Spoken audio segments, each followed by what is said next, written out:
Salam, selamat pagi. Saya atas nama Arlin Irwani Nuhai.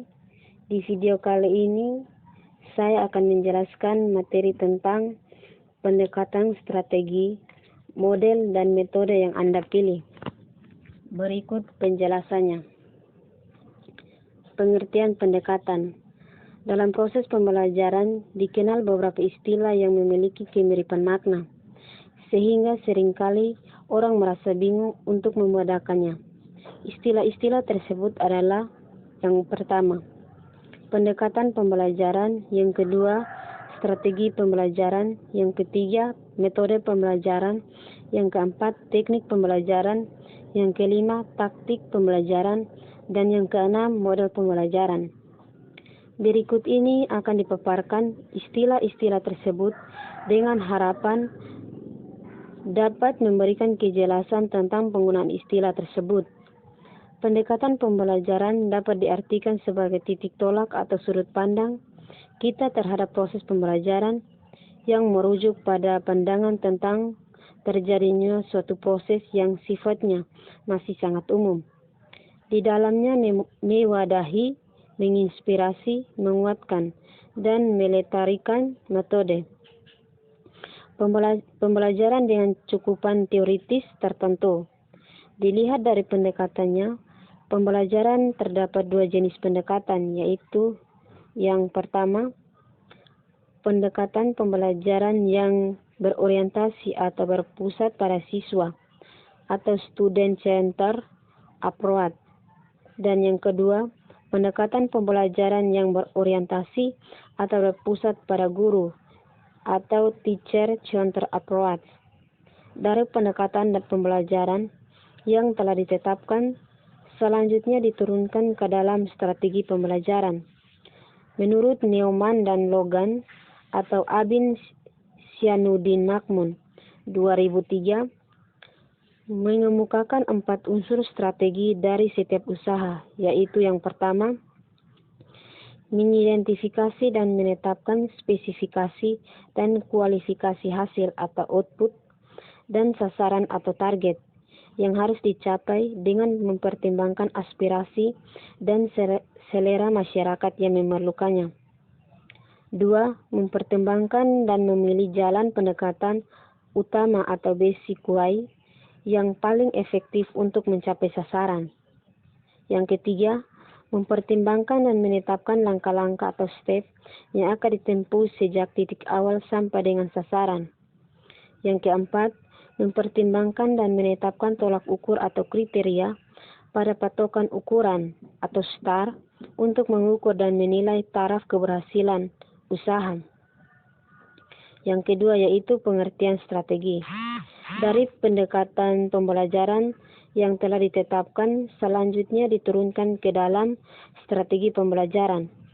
Strategi dalam kegiatan pembelajaran dapat diartikan dalam yang pertama, pengertian secara sempit dan pengertian secara luas. Dalam pengertian sempit bahwa istilah strategi itu sama dengan pengertian metode, yaitu sama-sama merupakan cara dalam rangka pencapaian tujuan. Dalam pengertian luas, bagaimana dikemukakan Neumann Logan atau Abin Syanuddin Makmun 2003, mengemukakan 4 unsur strategi dari setiap usaha, yaitu mengidentifikasi dan menetapkan spesifikasi dan kualifikasi hasil atau output dan sasaran atau target yang harus dicapai dengan mempertimbangkan aspirasi dan selera masyarakat yang memerlukannya.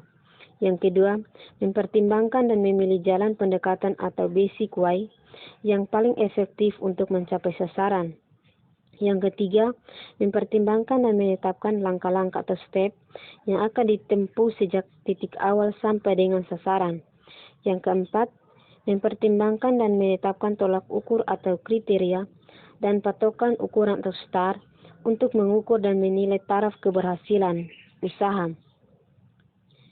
Jika kita diterapkan dalam konteks pembelajaran, keempat unsur tersebut adalah: yang pertama, menetapkan spesifikasi dan kualifikasi tujuan dalam pembelajaran, yakin perubahan profil, perilaku, dan pribadi peserta didik.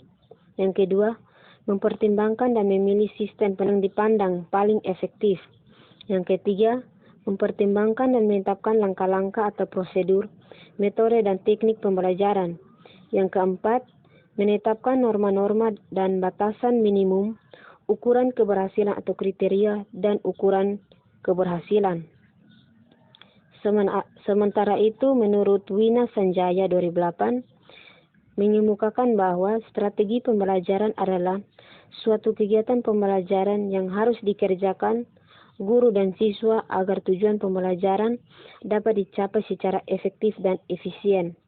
Selanjutnya, dengan mengutip pikiran J.R. David atau Wina Sanjaya 2008, mengemukakan bahwa dalam strategi pembelajaran terkandung makna perencanaan.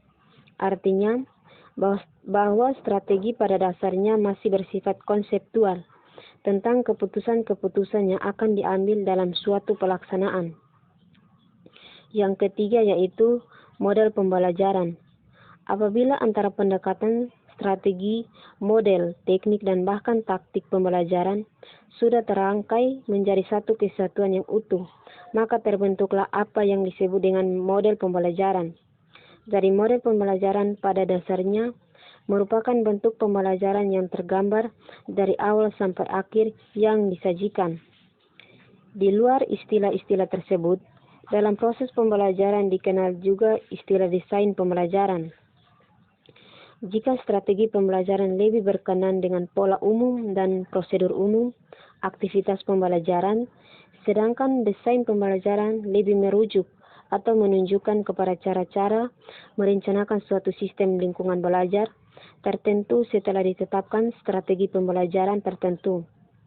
Jika dianalogikan dengan pembuatan rumah, strategi membicarakan tentang berbagai kemungkinan, tipe atau jenis rumah yang hendak dibangun, atau rumah joglo, rumah gadang, rumah modern, dan sebagainya. Masing-masing akan menampilkan kesan dan pesan yang berbeda dan unik.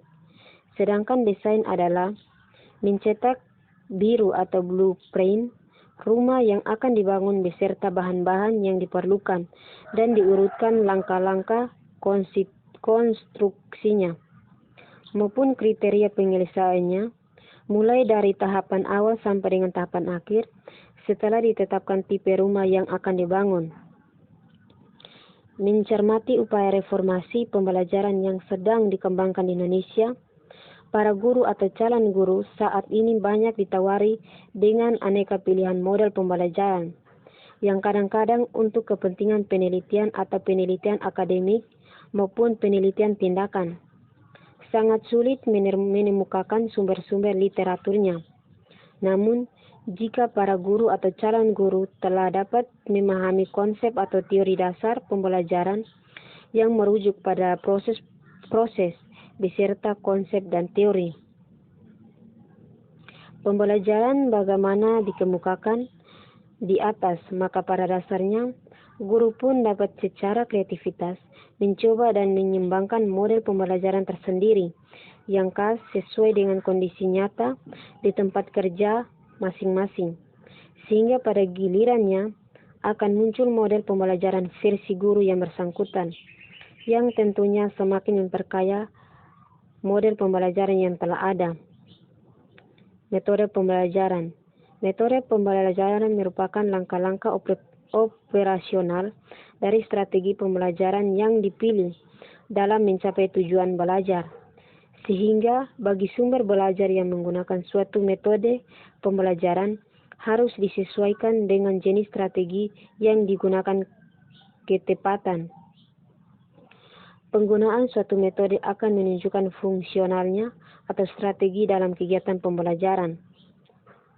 Istilah metode dapat digunakan dalam berbagai bidang kehidupan, sebab secara umum, menurut Kamus Purwidarminata 1976, metode adalah cara yang telah teratur dan berpikir baik-baik untuk mencapai sesuatu yang bermaksud. Sedangkan menurut Kamus Besar Bahasa Indonesia, metode adalah cara kerja yang bersistem untuk memudahkan pelaksanaan suatu kegiatan guna mencapai tujuan yang ditentukan. Metode berasal dari kata metode yang yaitu Inggris, artinya melalui atau melewati, jalan atau cara untuk memperoleh sesuatu. Berdasarkan pengertian tersebut, dijelaskan bahwa pengertian metode pada prinsipnya sama, yaitu merupakan suatu cara dalam rangka pencapaian tujuan. Dalam hal ini dapat mengangkut dalam kehidupan ekonomi, sosial, politik, maupun keagamaan. Unsur-unsur metode dapat mencakup prosedur, sistematik, logis, terencana, dan aktivitas untuk mencapai tujuan.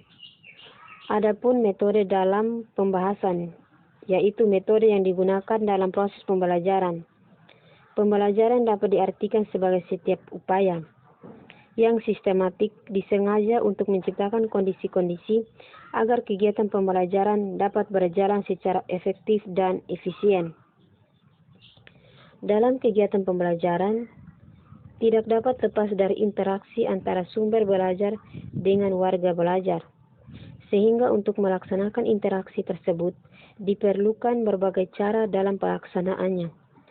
Interaksi dan pembelajaran tersebut dapat diciptakan interaksi satu arah, dua arah, atau banyak arah.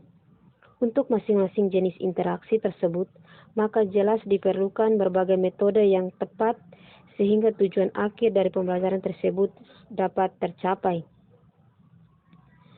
Metode dalam pembelajaran tidak hanya berfungsi sebagai cara untuk menyampaikan materi saja, tetapi sumber belajar dalam kegiatan pembelajaran mempunyai tugas cukupan yang luas, yaitu di samping sebagai penyampaian informasi juga mempunyai tugas untuk mengelola kegiatan pembelajaran sehingga warga belajar dapat belajar untuk mencapai tujuan belajar secara tepat dan terbaik.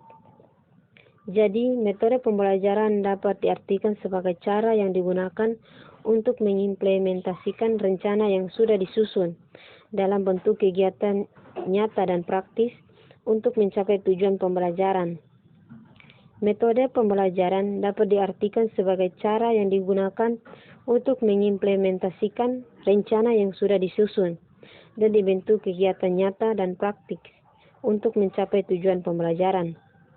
Terdapat beberapa metode pembelajaran yang dapat digunakan untuk mengimplementasikan strategi pembelajaran, di antaranya yang pertama ceramah, yang kedua demonstrasi, yang ketiga diskusi, yang keempat simulasi, yang kelima laboratorium, yang keenam pengalaman lapangan, yang ketujuh brainstorming, yang kedelapan debat, yang kesembilan simposium, dan sebagainya. Sekian, inilah hasil penjelasan dari saya. Sekian dan terima kasih.